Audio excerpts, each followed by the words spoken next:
O sexo, uma atividade que faz parte da natureza. É erotismo, prazer, amor, desejo. Uma prática cheia de tabus e da qual ninguém escapa. Para alguns, condenado por Deus. Para outros, permitido e aprovado.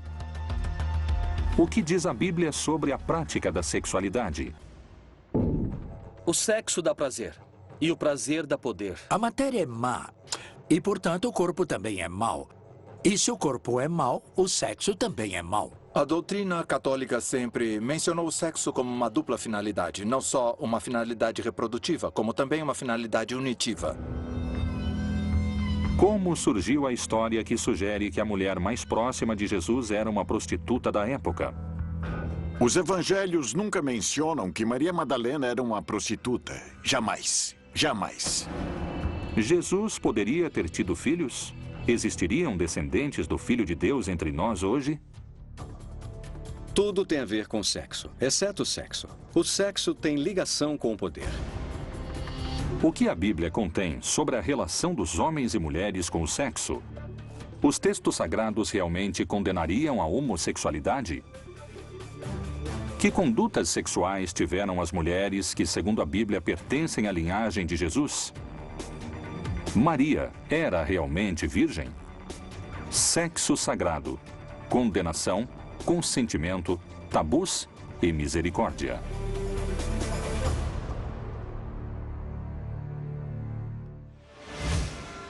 Os evangelhos relatam a vida de Jesus.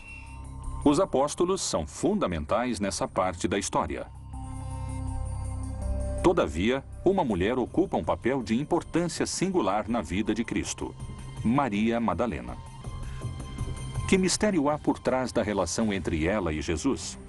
Foi uma fiel discípula? Ou, como alguns especialistas sustentam, sua amante?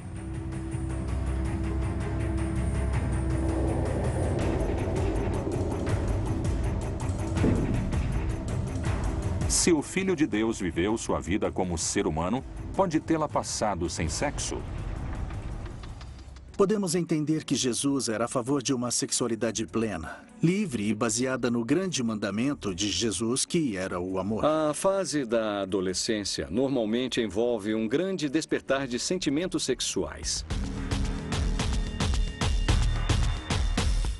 Mas também envolve uma explosão de sentimentos amorosos e românticos. Frequentemente, esses sentimentos costumam vir juntos, e há uma combinação muito poderosa. É impossível não ter existido experiências amorosas. Não pode não ter existido um casal. Quando se acredita que isso rebaixa Jesus, é justamente o contrário. Jesus era um homem absolutamente livre. Livre. O Novo Testamento não descreve a vida de Jesus entre a puberdade e os 30 anos. Que mistério ocultam esses anos perdidos? No filme A Última Tentação de Cristo, Maria Madalena é uma amiga de infância de Jesus. E o filme dá a entender que os dois haviam prometido se amar, Jesus e Maria Madalena.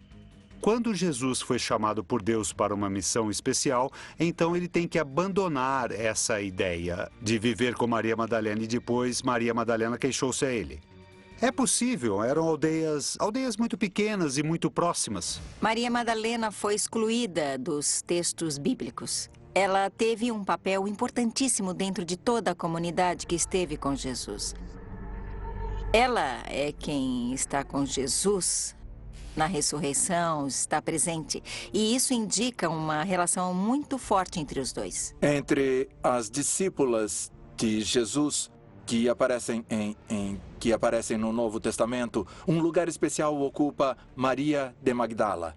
Certamente o momento mais importante está no Evangelho de João, no final, porque Maria está presente na ressurreição. Nesse sentido, Maria ocupa um lugar muito especial porque havia sido libertada de demônios, havia sido perdoada por Jesus. Ela era uma discípula especial. Madalena poderia ser a mulher que mais amou o Salvador, segundo os evangelhos apócrifos? Ou a mulher beijada por Jesus no Evangelho de Felipe?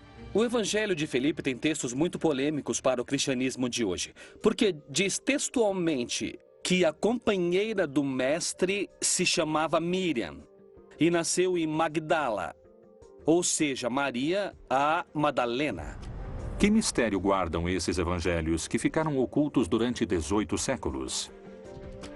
Ele a amava mais que a todos os discípulos e costumava beijá-la frequentemente em seus... O texto diz que era companheira de Jesus e que Jesus costumava beijá-la em seus e ficou cortado. E por isso não sabemos o que seria esses seus que ele beijava. E os apóstolos se ofendiam por isso. E diz o texto que Pedro perguntou a Jesus: "E por que não nos beija assim?" Então Jesus respondeu: "É porque eu a amo."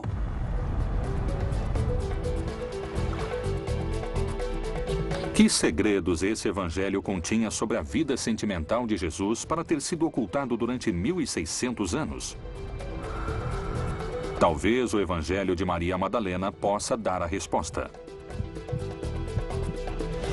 Irmã, sabemos que o Salvador te amava mais do que a qualquer outra mulher. O Evangelho de Maria Madalena e o Evangelho de Felipe mostram um vínculo muito específico com Jesus, ou entre Maria Madalena e Jesus, que é de esposos ou amantes. O Evangelho de Felipe é um dos evangelhos que foram retirados das Bíblias no ano de 325, no Concílio de Nicéia. Esse concílio ordenou o imperador Constantino para tornar o cristianismo uma religião imperial. Outro dos argumentos da Igreja para combater esses evangelhos é que não se faz distinção em hebraico ou em aramaico entre irmão, primo, esposo. É um erro crasso porque isso não está escrito nem em hebraico nem em aramaico, mas sim em grego ou em cota, e nesse caso não é assim. Existe uma palavra para amante ou esposo ou esposa e outra palavra muito diferente para amigo, amiga ou companheiro e companheira. Por que a igreja reduziu o papel de Maria Madalena ao de uma prostituta salva por Jesus? Será que tentaram ocultar alguma informação que não devia ser citada? Bem como algumas mulheres que haviam sido curadas de espíritos malignos e de enfermidades, Maria, chamada Madalena, da qual tinham saído 7 demônios. Alguns interpretam que ela era uma prostituta. De Maria Madalena, dizem que Jesus expulsou dela 7 demônios. Isso na Bíblia. Obviamente, uma interpretação patriarcal o associa imediatamente com os homens. Ela é pecadora porque teve 7 amantes ou maridos. Agora, como Maria Madalena também está representada na iconografia sedutora, aí está outra condição pecaminosa da mulher. Se houve uma relação física e carnal entre Jesus e Maria Madalena, eu creio que não alteraria em nada o que está na Bíblia. O propósito da Bíblia é realçar a fé de Maria e o olhar e a atitude de compaixão de Jesus para com o ser humano. Qual é o motivo para situar Maria Madalena no lugar de uma prostituta? Na verdade, foi um modo de rebaixar o perfil de Maria Madalena. Maria Madalena tinha um perfil muito mais alto do que muitos apóstolos. E nessa estrutura patriarcal, machista, dos evangelhos e dos primeiros tempos da igreja cristã, não convinha de maneira alguma que Maria Madalena tivesse um papel tão importante quanto o que Jesus lhe havia dado. Se ela era central para o cristianismo primitivo, era preciso derrubá-la. E num mundo de homens, a prostituição, da qual os homens desfrutam, a derruba transformando uma mulher em prostituta. Mas isso, posteriormente, não é uma coisa histórica. E na Bíblia não há um texto onde seja dito que Maria Madalena era uma prostituta. Por que denegri-la ou apontá-la como uma pecadora através do sexo? Onde e quando nasce a associação do sexo com o pecado? E o sexo se transforma no pecado original. Não na concepção judaico-cristã original, mas na concepção dos séculos segundo e terceiro e adiante. No judaísmo, na Bíblia, a visão é absolutamente ter e dar prazer, independentemente do conceito de procriar. São Tertuliano, bispo de Cartago, no século II, em 150 depois de Cristo, ele quis proibir o orgasmo. Isso porque o espírito do cristão vai à estrela dos deuses pagãos e retorna. Acreditavam que se sofriam, se aproximavam de Deus, e se gozavam do prazer, se aproximavam dos deuses pagãos. O sexo se tornou sinônimo do pecado original. Desde então se exaltou a castidade, o celibato, a virgindade. E então, pela mesma razão, em contraponto, o diabo acabou sendo considerado alguém que se relaciona com o ato sexual. Qual é a versão histórica que deu início ao vínculo entre sexo e pecado? Santo Agostinho foi padre e doutor da Igreja Católica no século IV. Ele teve muita influência sobre o conceito de sexo como parte do que a Igreja o concebe hoje. Agostinho de Hipona tinha muitos problemas com sua sexualidade e com seu corpo. Então ele nos passou uma visão muito negativa do corpo e da sexualidade. Nesse aspecto, o prazer sexual é algo que vem do mal. Então, boa parte de sua doutrina influenciou o cristianismo posterior. Muito do que falamos sobre a sexualidade não vem de Jesus. Ele não tinha conflito com seu corpo, era judeu. O sexo, como se diz, e como sustenta a Igreja Católica, foi feito para procriar e não para o prazer. No judaísmo, na Bíblia, nós temos o contrário, que Deus nos convida e nos pede que desfrutemos plenamente de tudo, de todos os prazeres do mundo. E o sexo não é exceção, mas sim o contrário.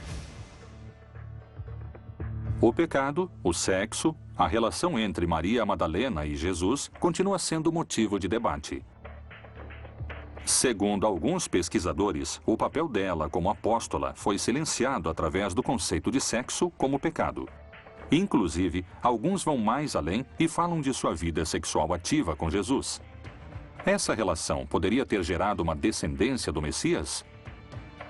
Será que existem descendentes do Filho de Deus entre nós?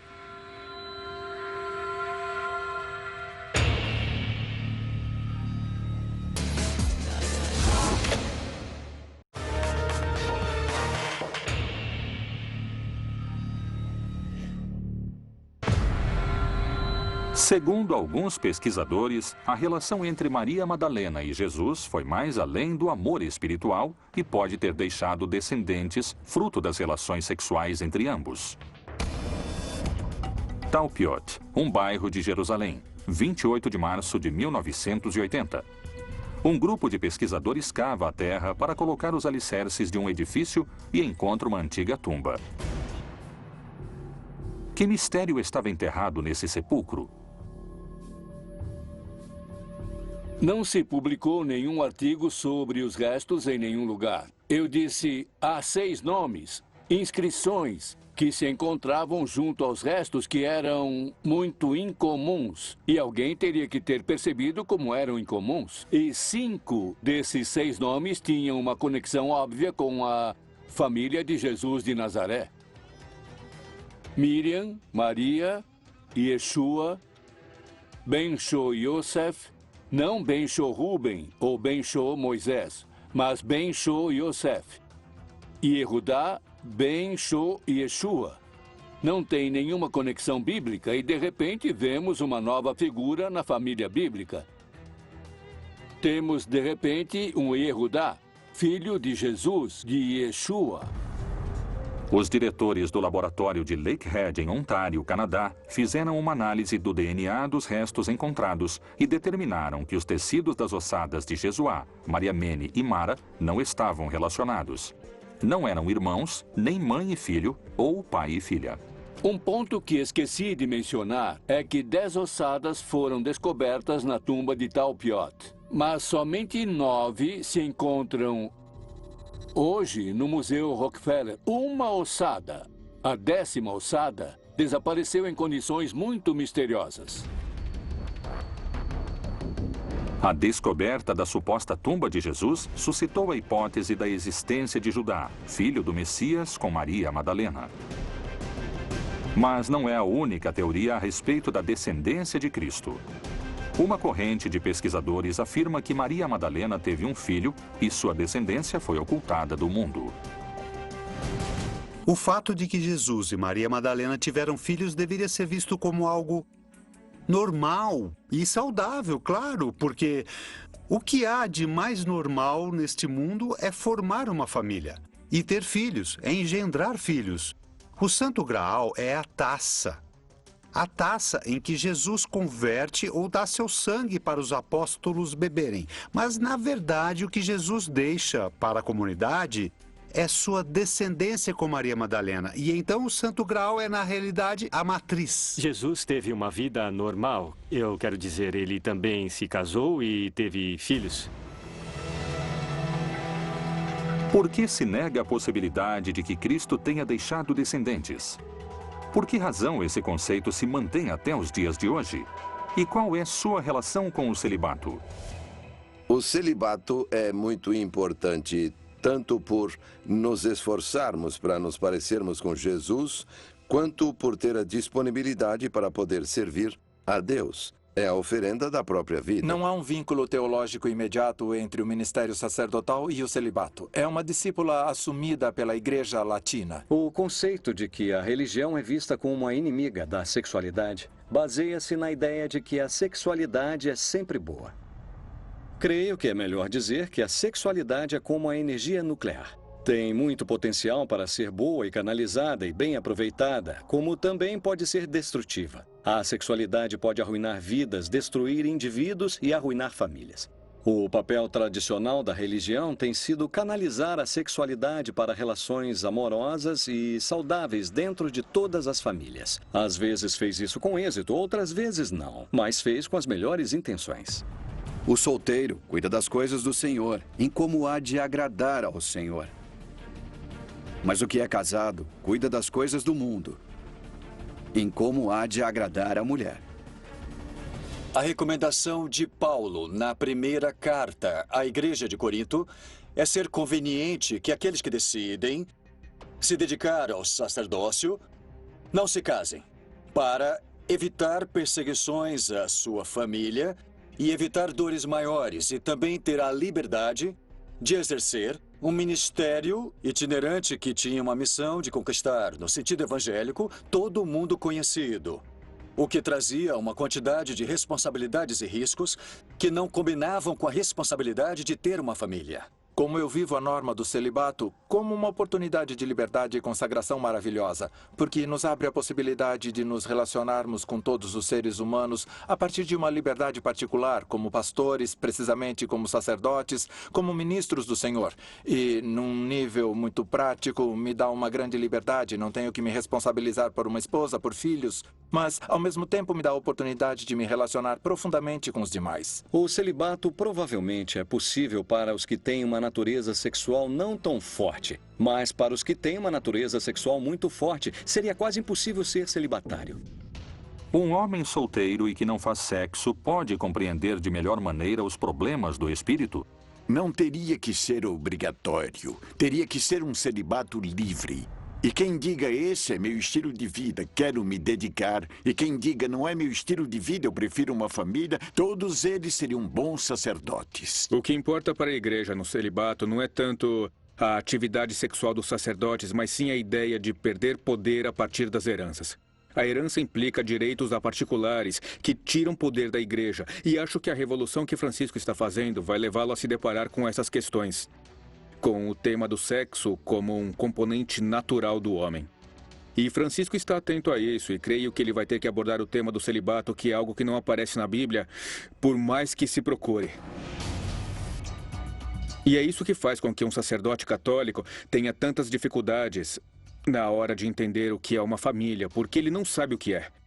Então, é muito curioso que as pessoas que mais aconselham sobre a família, o aborto, a natalidade, etc., sejam pessoas proibidas de ter uma família. A ideia de um Jesus celibatário não calou o enigma que ainda persiste em sua relação com Maria Madalena. A relação entre Jesus e Maria Madalena depois da ressurreição de Jesus é matéria da imaginação. É possível que tenham tido uma relação, que tenham continuado uma relação de amizade e de amor, por que não? Mas se não entendemos a ressurreição assim como é o meu caso e como alguns textos do Novo Testamento não a entender, então é inútil falar da relação sexual, físico-genital entre Maria Madalena e Jesus. Esse vínculo continuará fazendo parte dos mistérios dos textos sagrados, assim como os frutos dessa relação. A Bíblia apresenta outras mulheres importantes para Jesus, em cujas vidas o sexo teve um papel preponderante. Na ascendência de Jesus, existem algumas mulheres, por exemplo, Tamar, que precisou se passar por prostituta, Raabe, que era uma prostituta, Ruth, que era uma não-judia da cidade de Moabe, inimiga dos judeus, Betsabá, que foi acusada de adultério, e a própria Maria, uma jovem que as pessoas não acreditavam que havia sido engravidada pelo Espírito Santo. E esses são os tipos de mulheres mencionadas na genealogia de Jesus Cristo. E você pode pensar, que tipo de família tem esse homem? Que tipo de antecedentes familiares? Estrangeiras, prostitutas? Qual relato bíblico vincula Tamar com a prostituição? Tamar era casada com uma pessoa que morreu. E quando essa pessoa morreu, seu irmão, Onã, e outros não quiseram se casar com ela, como era uma tradição, segundo a qual, se havia um irmão solteiro, devia se casar com a viúva para preservar o nome da família e a continuidade. E Tamar então teve uma ideia para poder recuperar seu lugar como mulher na tribo, na casa de Judá, que foi se disfarçar de prostituta. E então seduzir Judá, sem que ele percebesse que estava se deitando com uma mulher que, tecnicamente, era sua nora, ainda que não estivesse casada com nenhum dos seus filhos, mas que fora casada com 2 e deveria estar casada com o 3º. Finalmente, ela o seduziu. Tiveram relações sexuais e, no momento de pagá-la, ele não tinha dinheiro consigo. Aí ela pegou e disse, tudo bem, deixe comigo alguns objetos, deixe eles como garantia, e me mande o dinheiro em algum momento. Então ele pegou e deixou sua vara, seu cinto e seu anel de chancela, que eram objetos que indicavam que pertenciam a uma determinada pessoa. É como hoje em dia deixar um documento, por exemplo, o passaporte. Tamar engravidou e ele quis castigá-la, mas ela lhe mostrou os objetos que pertenciam a ele. E ele reconheceu que agiu muito mal, porque a deixou abandonada e não lhe deu atenção. Tamar foi considerada listada no Evangelho de Mateus como uma das ascendentes de Jesus, o Messias. As mulheres dessa linhagem foram protagonistas de algumas histórias de sexo hoje vistas como tabus? Jesus poderia ter sido concebido em uma relação sexual entre Maria e José?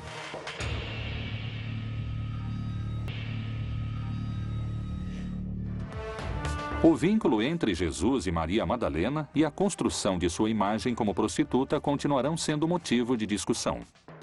Mas essa não foi a única mulher que na vida de Jesus teria uma relação direta com o sexo. Tamar não pôde se esquivar do sexo ao longo de sua história. Segundo a genealogia descrita por Mateus em seu evangelho, encontramos 5 mulheres na árvore genealógica do Messias. Em todas elas, o sexo teve uma importância vital. Depois de Tamar, veio Raabe, a chamada meretriz de Jericó. O livro de Josué narra a história da conquista da cidade de Jericó, Yerihô em hebraico. Josué mandou que 2 homens investigassem a cidade de Jericó, que era uma cidade fortificada, para poder conquistá-la. E esses 2 homens foram recebidos por uma mulher chamada Raabe, a qual o texto bíblico diz que era Zaná. Hoje em dia, em hebraico, Zaná significa prostituta. E eles acabaram lhe prometendo que quando conquistassem a cidade, todos que estavam na casa dela se salvariam. Ela tinha que pendurar um sinal na casa, para que vissem onde estava sua gente e sua família, para que se salvassem. Finalmente, esses homens escaparam e cumpriram o prometido ao conquistar a cidade de Jericó. Ela abandonou a prostituição, arrependeu-se de seu passado como Zaná, como prostituta, se converteu ao judaísmo e há discussões sobre com quem se casou, mas todos concordam que ela se casou com algum grande líder do povo de Israel. Raabe conseguiu assim continuar com sua linhagem. Segundo especialistas, o sexo pode ter sido a chave para esse êxito. Na história da família de Jesus, outra mulher se destaca por sua relação e vínculos com o sexo como elemento de sua história. Seu nome era Ruth. A história de Ruth, o livro de Ruth, é um livro muito interessante porque nos conta uma história de amor, uma história de sedução. Ruth e sua sogra Noemi estavam numa discussão desesperada. Não tinham terra nem dinheiro. Tinham muito pouco e não tinham família que pudesse cuidar delas. Noemi lhe disse: não permitas que eu me separe de ti, porque aonde quer que tu fores, eu irei. Aonde quer que vivas, eu viverei. Teu povo será meu povo, etc. Então ela recita a fórmula matrimonial que entre os judeus só se recitava em casamentos, em bodas, entre homem e mulher, que se recitava à mulher. Naquela época, a mulher viúva, na verdade, passava por uma situação muito difícil, porque não encontrava trabalho facilmente, não tinha modo de obter sustento, e muita gente a considerava, inclusive, como amaldiçoada por Deus por ter sofrido essa desgraça. Então, foi para a eira e fez conforme a tudo quanto sua sogra lhe havia ordenado. Havendo, pois, Boaz comido e bebido, ficou alegre e foi deitar-se perto do monte de grãos. Então veio ela, de mansinho, e lhe descobriu os pés e se deitou.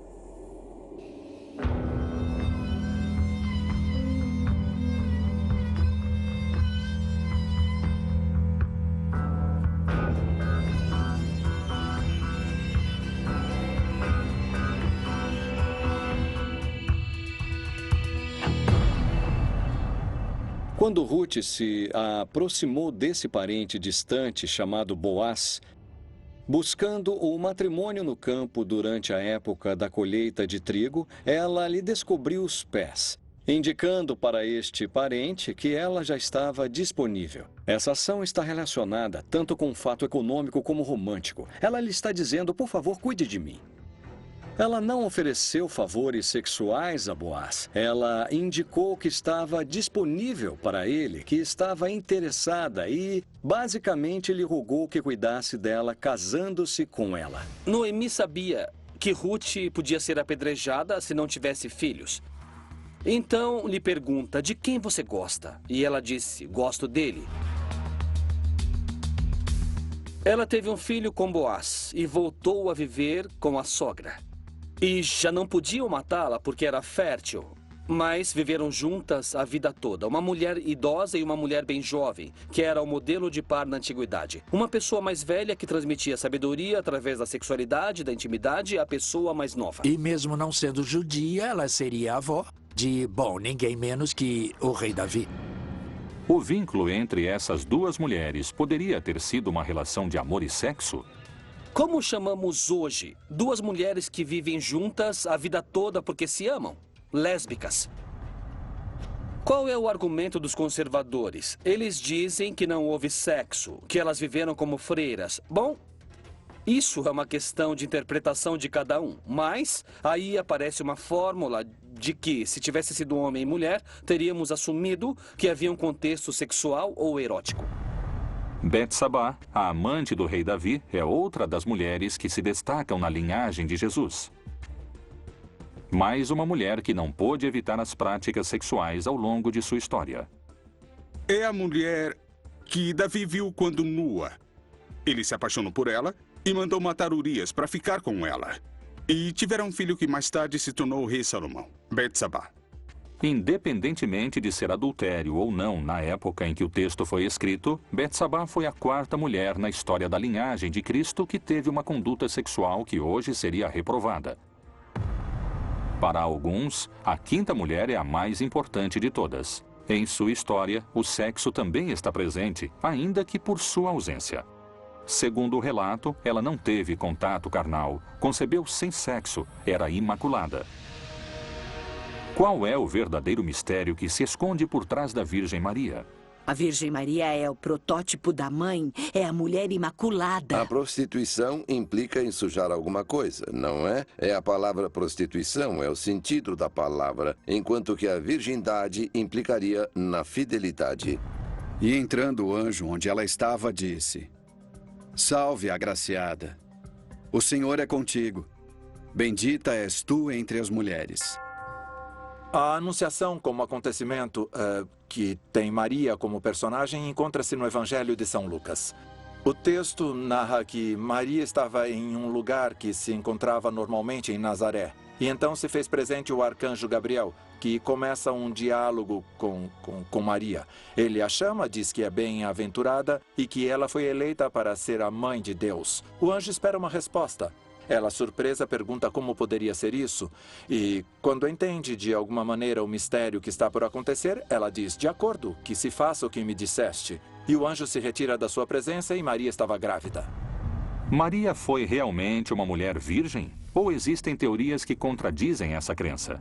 Alguns pesquisadores explicam que o primeiro problema reside na tradução dos fatos realizada por Mateus. Em grego, o evangelho nunca diz que ela era virgem. Dizem kore, que significa que menstruou pela primeira vez.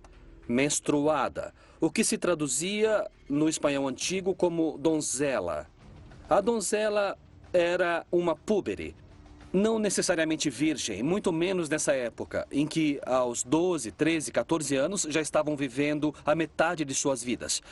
Então, numa região desértica, a fertilidade é um valor primordial na religião.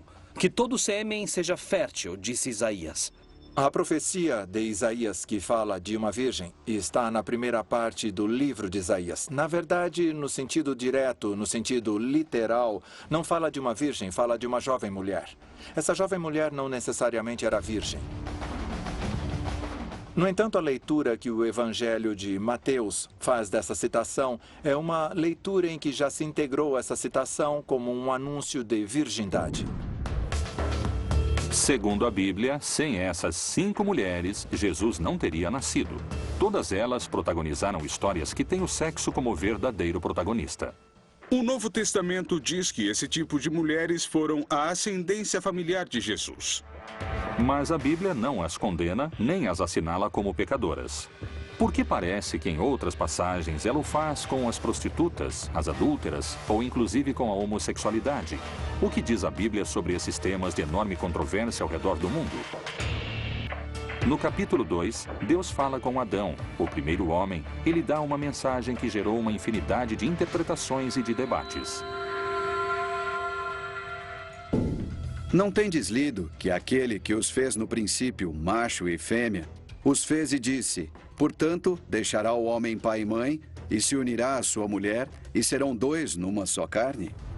Que se unam e formem uma só carne. Quer dizer, o sexo é uma força grandiosa e muito poderosa que simboliza a união entre os crentes e Deus. O que a igreja propõe e ensina sobre o sexo fora do casamento realmente não é nada novo. É o que foi ensinado desde o princípio em todas as sociedades tradicionais. Que o sexo é algo que se pratica entre um homem e uma mulher para a procriação dentro do casamento, para criar os filhos e para construir uma família. Mas a igreja leva isso um pouco mais além. Nosso Senhor Jesus Cristo repete os ensinamentos que encontramos no livro de Gênesis, que o casal forme uma só carne. E cada pessoa faz uma interpretação do texto bíblico quando vai dar uma mensagem. O problema é a interpretação que damos. Há cerca de 2000 anos, os apóstolos escreveram sobre sexo na Bíblia. Mas existem em seus textos menções de práticas sexuais entre pessoas do mesmo sexo?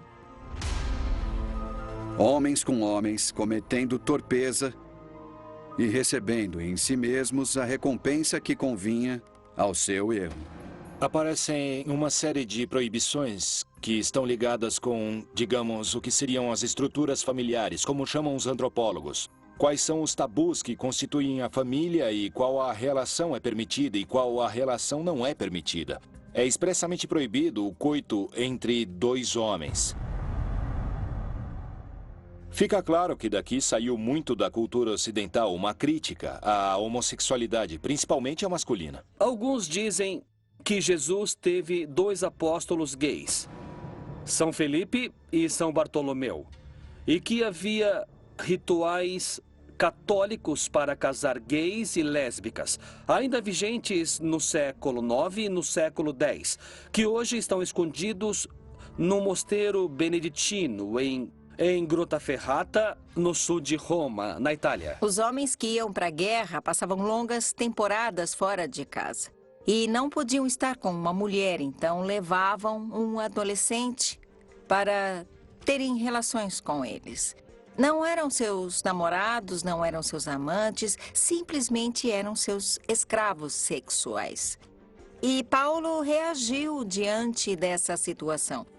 Porque em grego é o que podemos ver. Ele pede que não tornemos essa conduta algo tão normal. A religião é amor. A ética nos pede para respeitar os diferentes. A ética não nos pede só respeito, mas amor. O mínimo que se chama respeito numa sociedade ética, numa sociedade religiosa, é amor. E não estamos sendo amorosos com as pessoas que têm uma visão diferente da nossa. É a isso que nos convoca o Papa Francisco, a que sejamos amorosos e a não levantar tantas barreiras. Outra discussão sobre a homossexualidade na Bíblia teve origem no parlamento israelense em 1993, em pleno debate sobre a incorporação dos gays ao exército. A deputada trabalhista Yael Dayan afirmou que o bíblico rei Davi era homossexual, baseando-se na elegia à morte de Jonatas. Angustiado estou por ti, meu irmão Jonatas. Quão amabilíssimo me eras. Mais maravilhoso me era teu amor do que o amor das mulheres. No primeiro livro de Samuel, no capítulo 18, ele utiliza uma expressão que em hebraico se usa para dizer que alguém se apaixonou por alguém. A alma de Jonatas se ligou à alma de Davi e o amou como a si mesmo. Jonatas entregou todas as suas vestes a Davi. O que significa isso? Revelou sua nudez. Se fossem homem e mulher, os teólogos diriam que o contexto é erótico e, portanto, se pode traduzir: tiveram relações sexuais. Como são homem e homem, dizem que não há contexto erótico. Então apenas se desnudaram e se olharam frente a frente, né? O Papa Francisco se referiu à comunidade homossexual e disse: se uma pessoa é homossexual e tiver boa vontade e procurar Deus, não sou eu que vou julgá-la. Os homossexuais, as lésbicas, são tão filhos e filhas de Deus como os heterossexuais e os bissexuais. Minha qualidade moral não reside no exercício da minha orientação sexual. A ideia do casamento entre pessoas do mesmo sexo gera controvérsias no meio religioso. As águas do cristianismo se agitam quando se toca nesse e em outros temas relacionados com as práticas sexuais, como o adultério. O que o livro sagrado diz a esse respeito?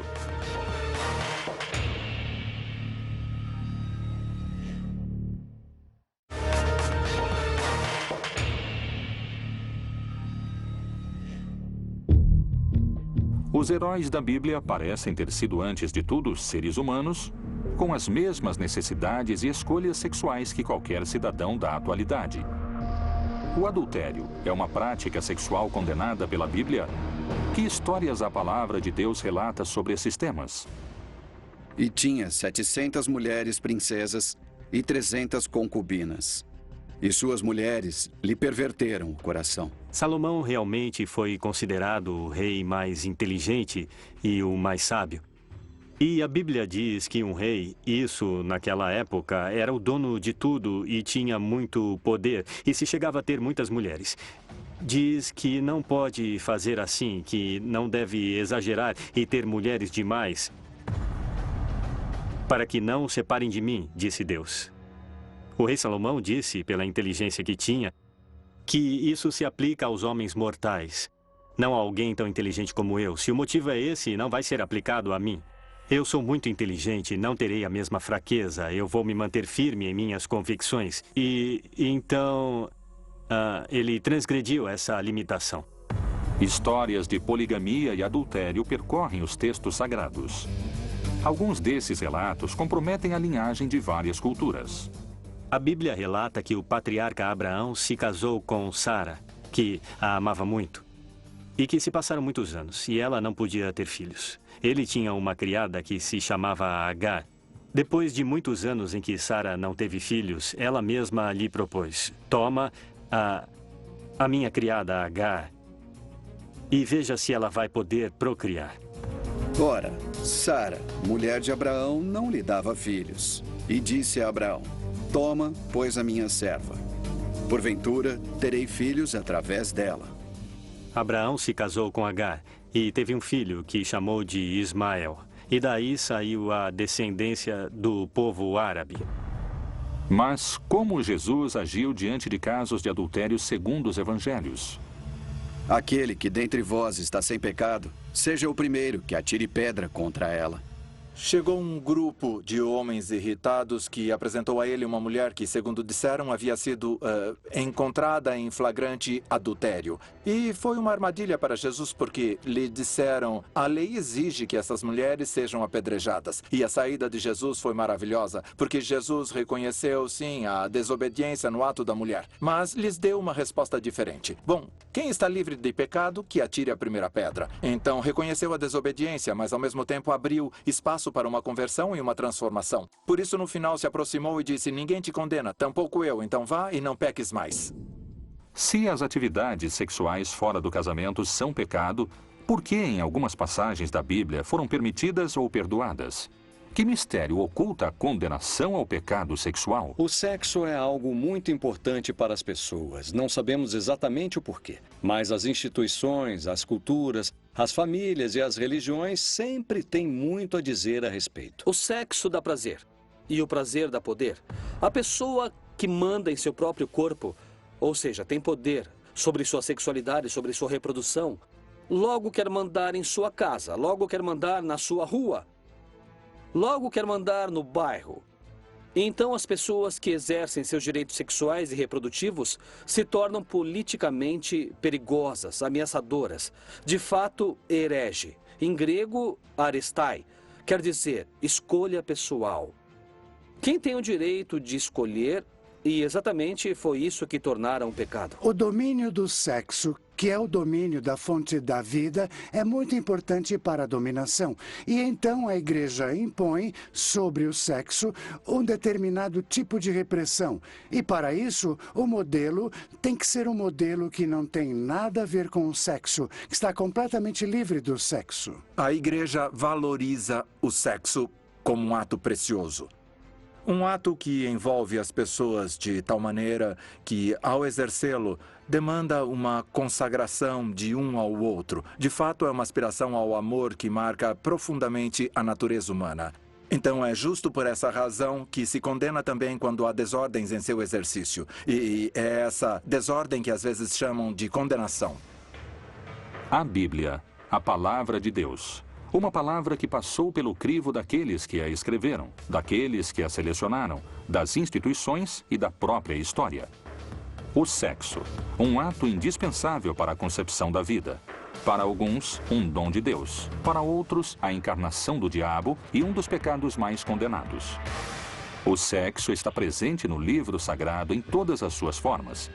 A luta de forças entre o espírito e a carne mantiveram o debate vivo até os nossos dias. O sexo, outro dos mistérios da Bíblia proibida.